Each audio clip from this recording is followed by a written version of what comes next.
राहें जहां तक जाएगी, राहें जहां तक जाएगी, राहें जहां तक जाएगी राहगीर वहां तक जाएगा। क्या बात है। राहें जहां तक जाएगी राहगीर वहां तक जाएगा। अरे तुम दरिया से क्या पूछते हो, नीर कहां तक जाएगा।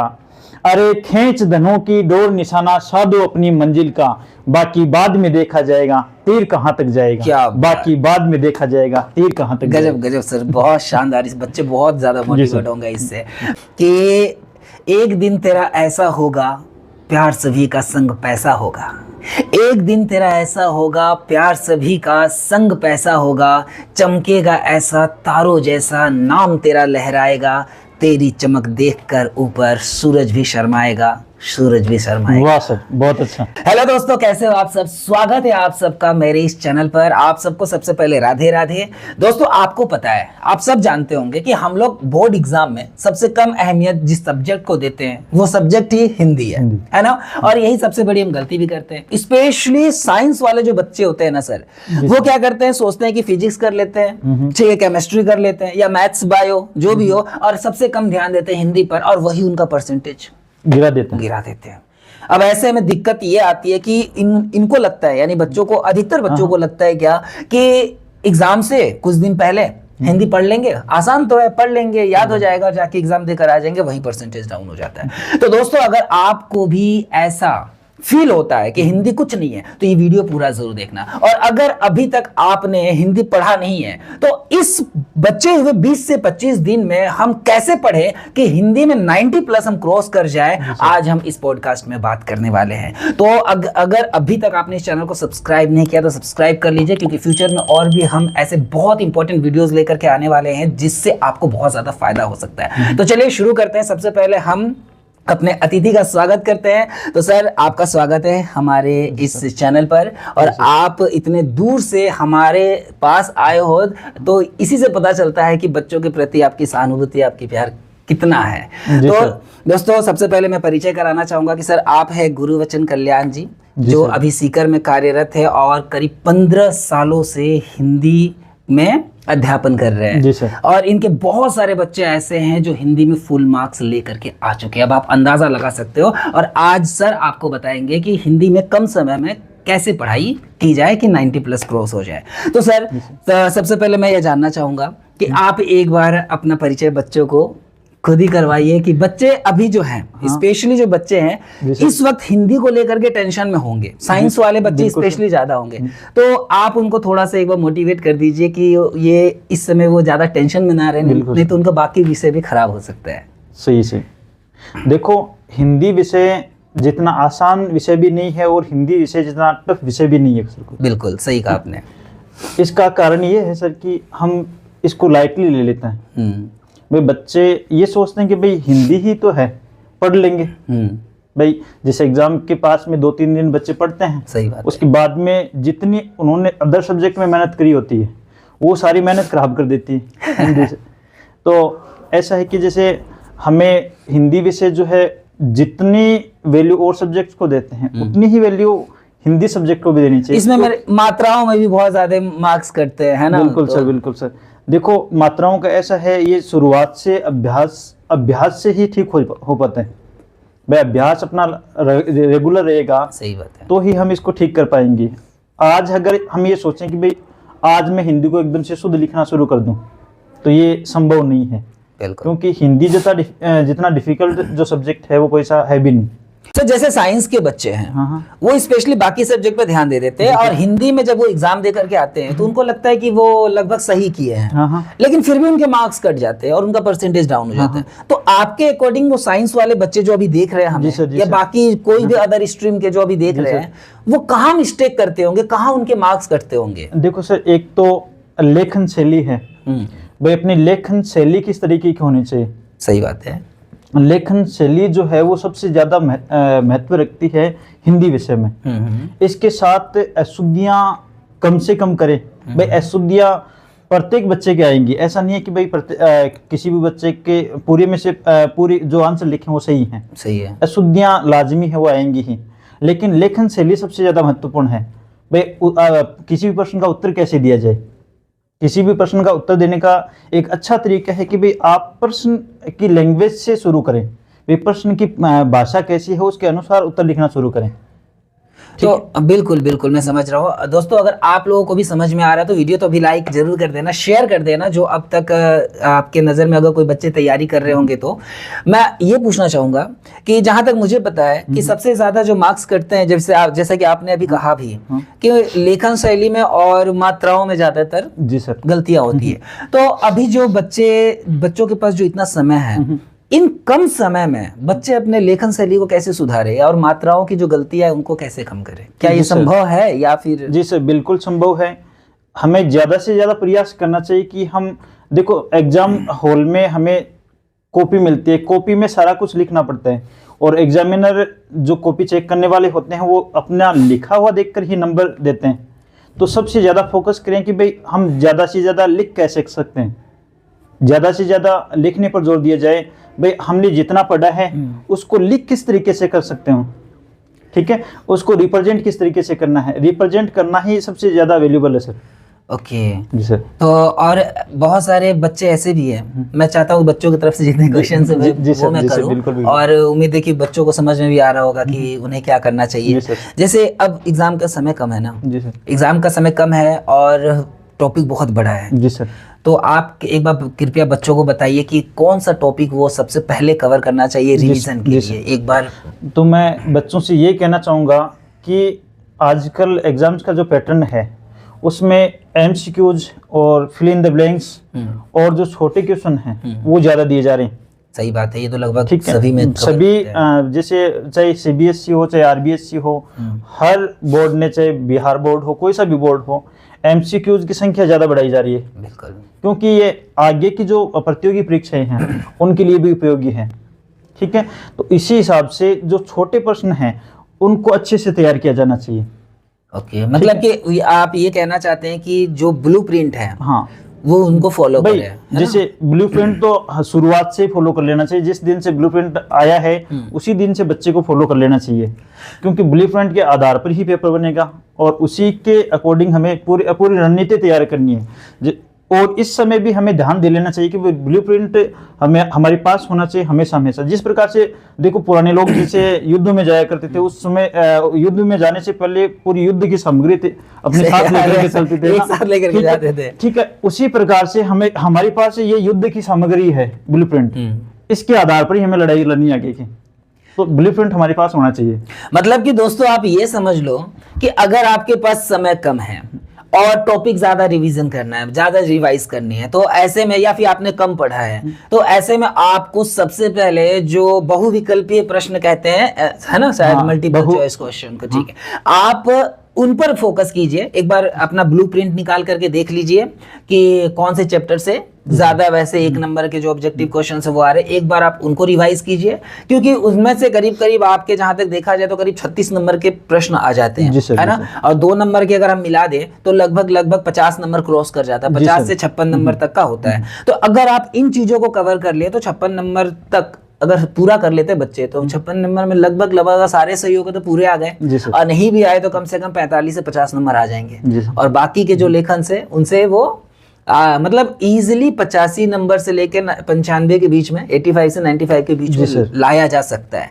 तो चलो दोस्तों, आपको ये तो समझ में आ गया कि करना क्या है। अब मैं पूछना चाहूंगा सर से, मतलब आपके तरफ बिहाफ पे ही मैं पूछना चाहता हूँ कि बच्चों को एक दिक्कत आती है अपठित और वो गद्यांश और पद्यांश, गद्यांश और पद्यांश। हाँ सर, ये बहुत ज्यादा महत्वपूर्ण है। इसमें बच्चे की अंडरस्टैंडिंग चेक करी जाती है। तो वो बच्चे कैसे इसको, मतलब कैसे सॉल्व करें? क्या उनको पहले पूरा पढ़ना चाहिए या पहले क्वेश्चन पढ़े फिर उसके बाद उसको पढ़े? सर, कोई भी गद्यांश हो चाहे पद्यांश हो, उनको सोल्व करने से पहले हमें प्रश्नों को पढ़ना चाहिए। मतलब एक प्रश्न को पहले पढ़ ले, उसके बाद बहुत अच्छे ढंग से पढ़ा जाए, ताकि वहां से क्लू निकाला जाए कि भाई हमें किस वे में सोचना है। तो एक बार मैं चाहूंगा कि आप लोग ध्यान से सुनो कि सर कैसे बता रहे हैं कि अपठित जो गद्यांश और पद्यांश है उनको कैसे सोल्व करना है।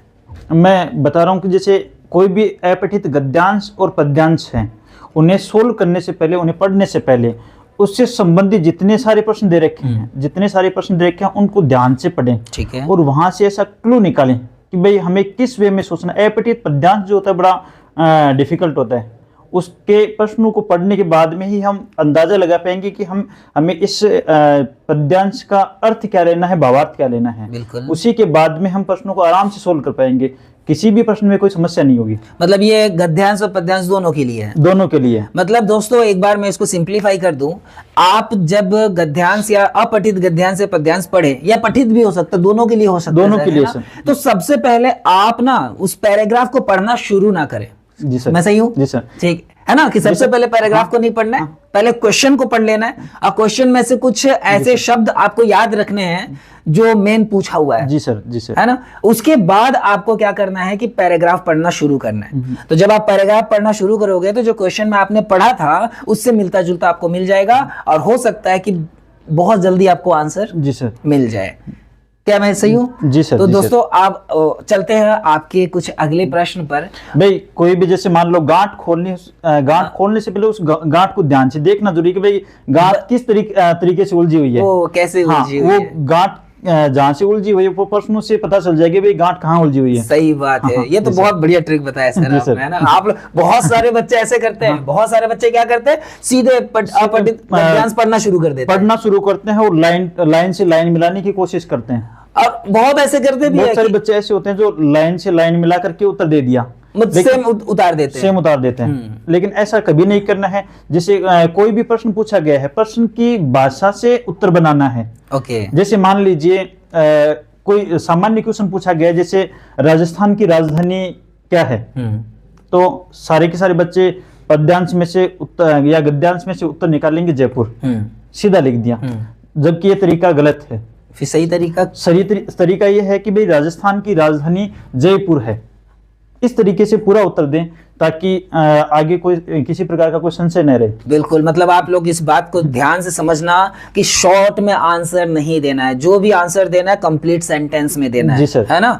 तो दोस्तों आपके तरफ से मैं तो यहाँ पर सर सर मैं ये बताना चाहूँ कि ये एक प्रकार की ट्रिक भी हो सकती है। मान एग्जामिनर के पास इतना समय नहीं होता कि कि वो सारा आंसर पढ़े, तो अगर आपने इस तरीके से पूरी लाइन में उत्तर दिया है तो हो सकता है कई बार आपका आंसर गलत होते भी सही नंबर सही हो जाए। ये तो क्लब पे डिपेंड करता है बच्चों का, है ना। हाँ। लेकिन कुछ भी हो, डायरेक्ट आंसर लिख रहे हो तो हमारे नजर में रहेगा अरे यार ये तो आंसर गलत है। लेकिन लंबे सेंटेंस में अगर हो सकता है, हालांकि बहुत कम इसके चांसेस है, लेकिन फिर भी चांसेस है ना लिखने से बेहतर है कि आप लिख करके आ जाओ। बिल्कुल, बहुत सही सर आपने बच्चों को नसीहत दी है, ये बच्चों को याद रखना चाहिए।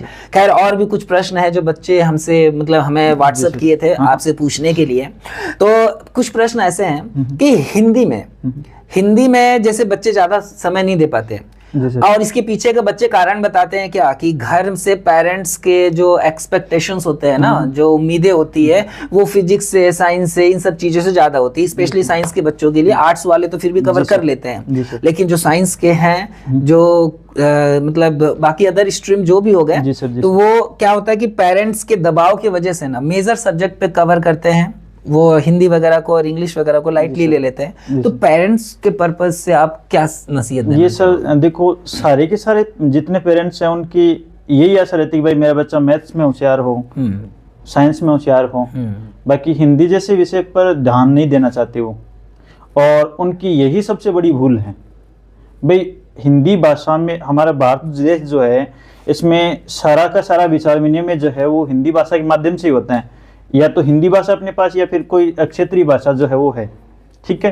तो हमारी जो विचारों की अभिव्यक्ति है, हमारी कोई पीड़ा भी है तो हम भाषा के माध्यम से ही बताएंगे, और इसके लिए हिंदी भाषा में सबसे अच्छा माध्यम समझूंगा। हाँ, भारतेंदु हरिश्चंद्र जी ने भी कहा था, निज भाषा उन्नति है सब उन्नति को मूल। हाँ, बिन निज भाषा ज्ञान के मिटे नहीं कुसूर। क्या बात है ना। तो मजा आया।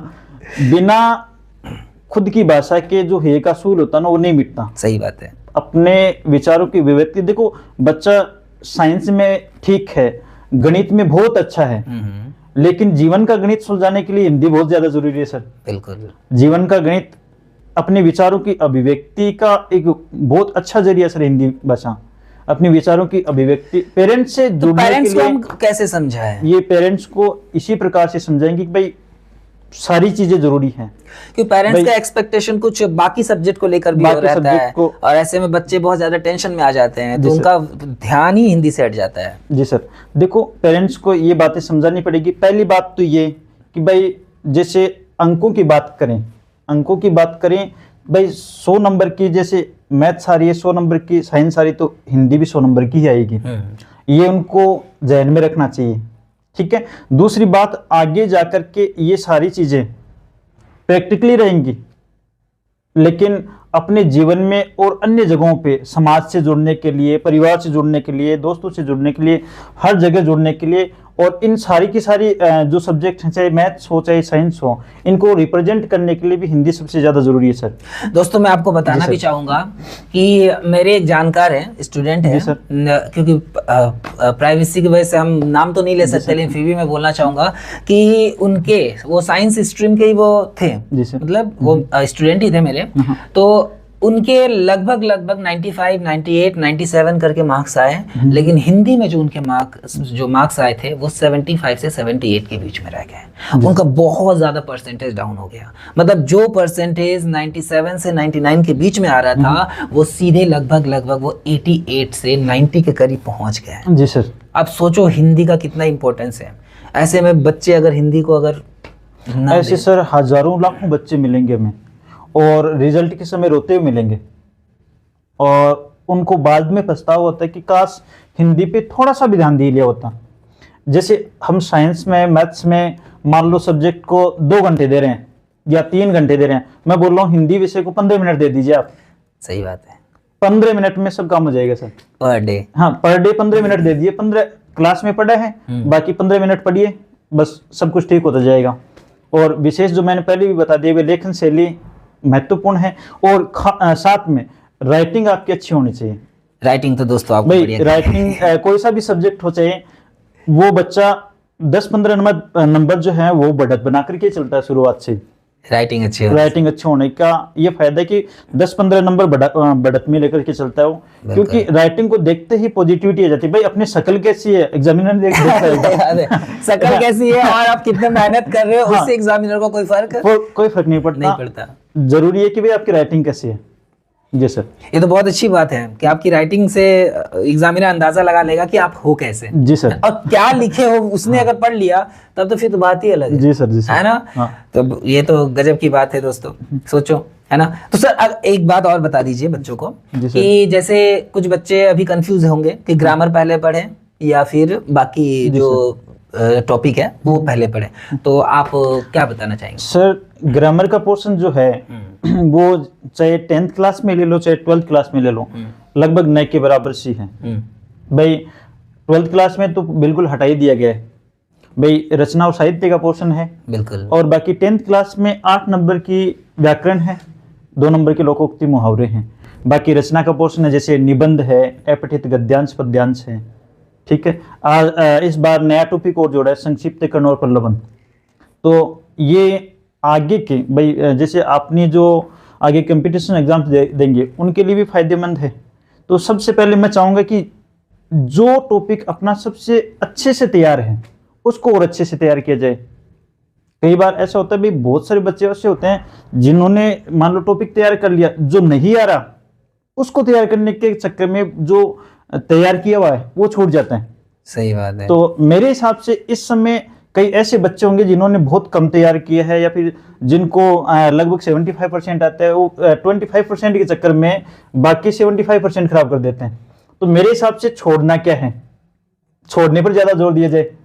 हाँ, ये तो क्या छोड़ना, ये स्पेशल मतलब एक कहावत है ना कि जितना जरूरी है ना कि याददाश्त मजबूत होना, याद करना, उतना भूलना भी ज्यादा जरूरी है। उस हिसाब से आपको एक मतलब देखा जाए तो आपको एक सिलेबस डिवाइड करना होगा कि कौन सा मुझे अच्छे से पता है और कौन सा नहीं पता है। तो मतलब ऐसे अब मैं आपसे पूछना चाहूंगा कि जैसे क्लास 10th और 12th दोनों के लिए अलग अलग जवाब आप दीजिएगा। जी सर। कि क्लास 10th के बच्चे, जी सर, ठीक है, वो अभी इस वक्त कैसे तैयारी करें और 12th जो है वो कैसे तैयारी करें, स्पेसिफिक सब सिलेबस के अकॉर्डिंग बताइएगा कि किन चीजों को पकड़े और किन चीजों को छोड़े।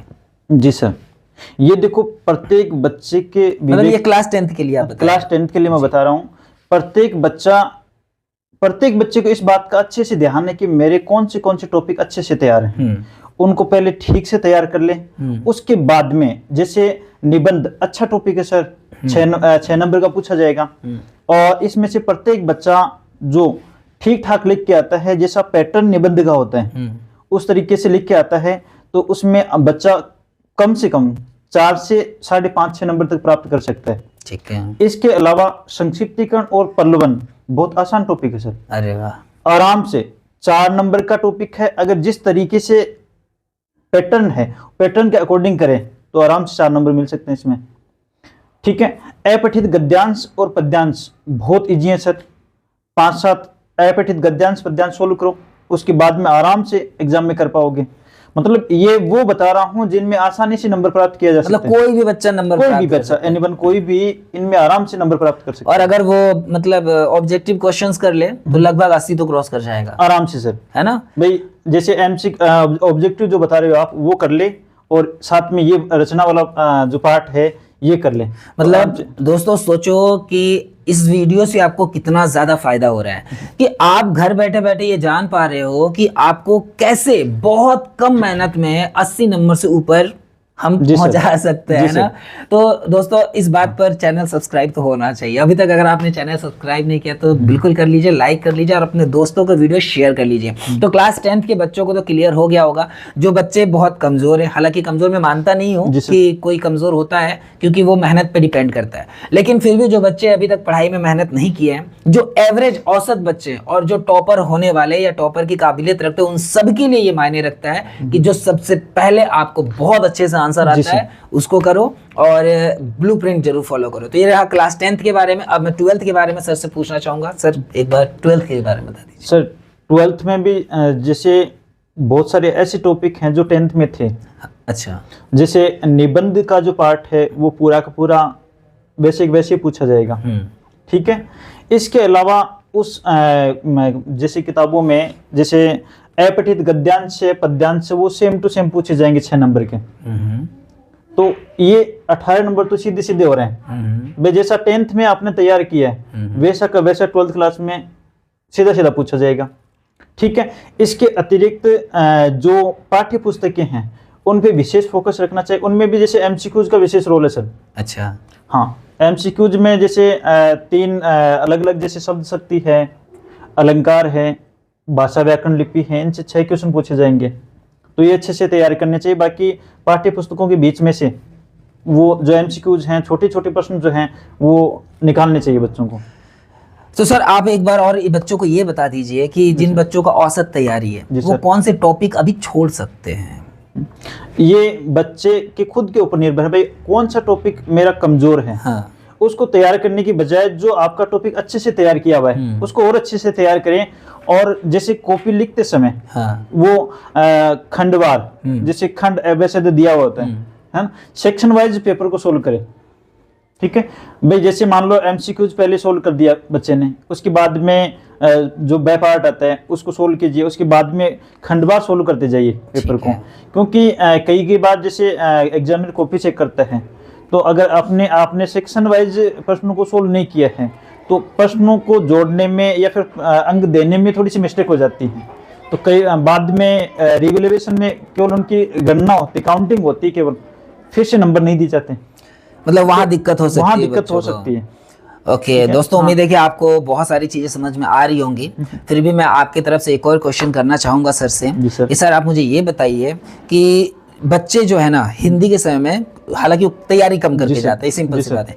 एग्जामिनेशन हॉल में अगर उनको कुछ टेंशन हो जाए, यार ये तो पढ़ के नहीं आया, मैंने ये भी पढ़ के नहीं आया, बाकी सब कर रहे हैं, मैं नहीं कर पा रहा हूँ, तो वो डिप्रेशन मतलब देखो कुछ थोड़े पल के लिए ही सही वो बहुत ज्यादा टेंशन में आ जाते हैं। तो ऐसे में याद किया हुआ भी भूल जाते हैं। तो कोई लिखने का कोई सीक्रेट या लिखने का कोई तरीका उस टाइप से जिससे वो टेंशन में ना आए, आप बताना चाहेंगे? देखो सर, मेरा एक मूल मंत्र रहता है कि प्रश्न की भाषा से ही शुरुआत कीजिए। उसके बाद जो आप ऐसा कोई भी बच्चा नहीं होगा जिसने हिंदी में कुछ पढ़ा नहीं होगा। भाई क्लास में जो सुना है ना उसको आराम से बच्चा लिख सकता है। बिल्कुल लिख सकता है, आराम से लिख सकते हैं। तो प्रश्न की लाइन से शुरुआत कीजिए और उसी के बाद में उस उत्तर को लिखना शुरू करें। और उसके बाद में जितना उत्तर बन पाता है, जैसे मान लो हमें ध्यान देना होगा कि भाई कौन सा प्रश्न कितने अंक का है और कितनी शब्द सीमा में इसका उत्तर देना चाहिए, उस उत्तर सीमा के अनुसार हमें उसका उत्तर देना चाहिए। कुछ बच्चे परेशान रहते हैं, जैसे कि उनको ऐसा लगता है क्या कि जैसे लाइन बाय लाइन जो लिखा हुआ है या टीचर्स ने कुछ लिखवाया है तो बिल्कुल हूबहू मुझे वैसा ही लिखना है तो ही नंबर मिलेगा। क्योंकि कभी कभी मैंने देखा कुछ स्कूलों में कुछ ऐसे अध्यापक भी होते हैं, हालांकि मैं उनकी शिकायत नहीं कर रहा, लेकिन कहीं कहीं बच्चों के दिमाग में बैठ जाते हैं कि जो सर ने लिखाया है वही लिखना होगा तो ही मार्क्स मिलेगा, नहीं तो मार्क्स नहीं मिलेगा। तो क्या बच्चे अपने तरीके से बना के लिख सकते हैं या फिर एज इट इज किताब के लैंग्वेज ही लिखना होगा? एज इट इज किताब की लैंग्वेज मेरे हिसाब से कभी लिखनी भी नहीं चाहिए। अच्छा। क्योंकि अपना उत्तर सबका अपना उत्तर देने का अलग अलग ढंग होता है। बिल्कुल। उसी ढंग से, जैसे लेखन शैली में बताता हूँ, जिस तरीके से एक उत्तर सही उत्तर कैसे हो सकता है उसी तरीके से उत्तर देना चाहिए। और कोई भी प्रश्न का उत्तर देते समय उसमें निरंतरता जरूरी है सर, कंटिन्यूटी जिसको बोलते हैं। मतलब किस तरह का कोई उदाहरण देकर बताना चाहेंगे आप? जैसे कोई भी जैसे मान लो कोई भी जैसे बात को प्रूव करना है, हाँ। तो उस बात के संबंध में कौन सा उदाहरण दिया गया अपनी किताबों में? मतलब जो घटनाएं हैं वो निरंतर जुड़ता रहे, वो उसमें निरंतरता रहे। बिल्कुल बिल्कुल। बीच में गैप नहीं है कि भाई जो हमसे पूछा गया वो हमने उस बात को प्रूव करने उस बात को पहले प्रूव कर दिया, उदाहरण बाद में दे रहे हैं। तो टॉपिक से भटकना नहीं है। टॉपिक से भटकना है, ये उदाहरण पहले दे करके उस बात को प्रूव करना है।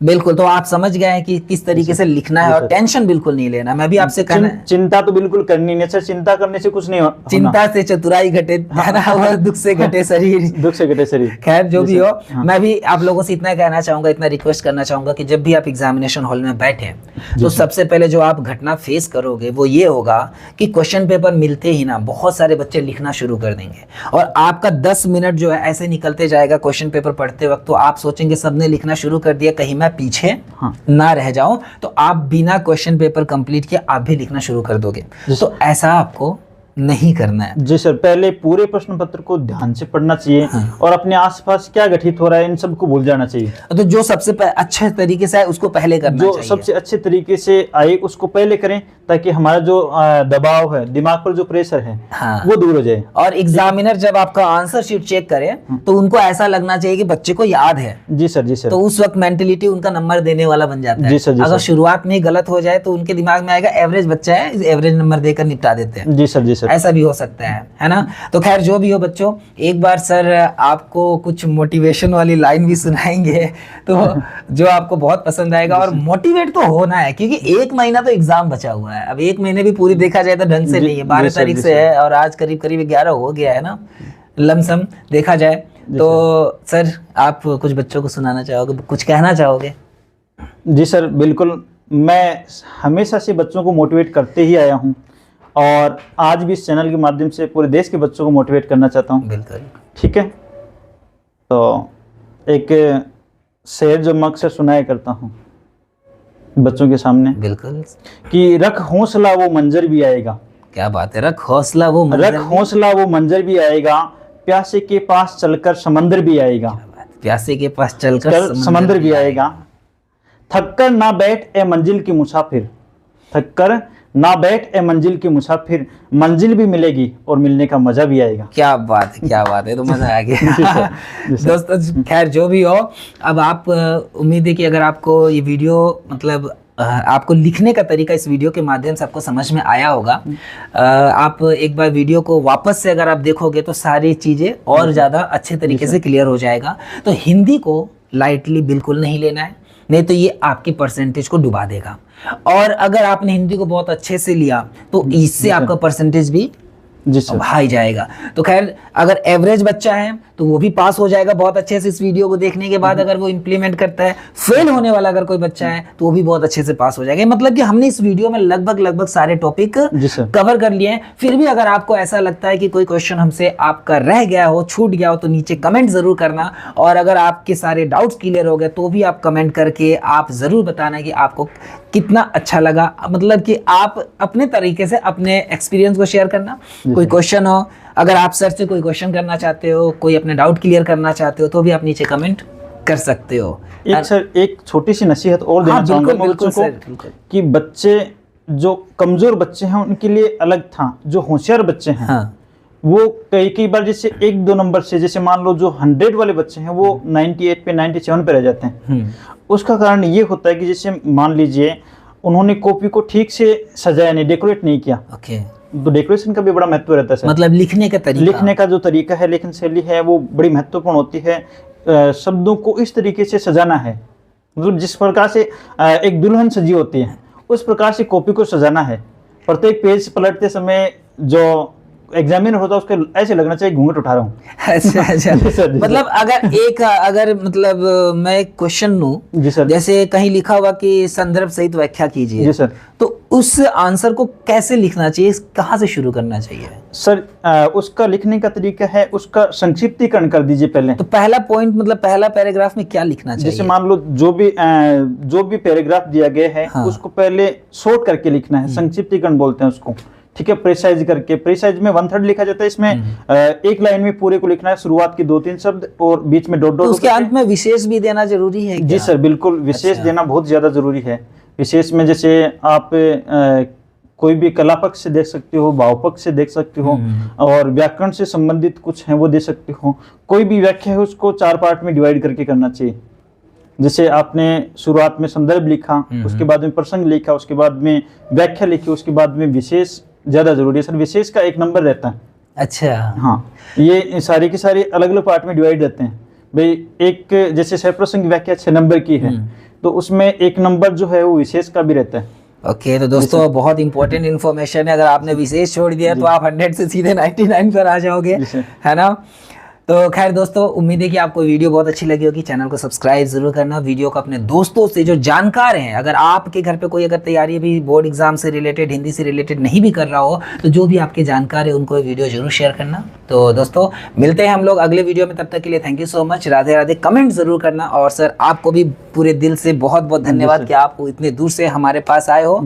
और बच्चों, अगर आप हमारे वीडियो से कुछ सीखते हो तो इम्प्लीमेंट जरूर करना, जिससे कि आप बहुत अच्छे नंबर लाए, और आप वापस इस वीडियो पे आकर कमेंट करना। हम फिर सर को अपने पास एक बार आमंत्रित करेंगे, जिससे कि हम आपके भी वीडियो को सर को दिखाएं।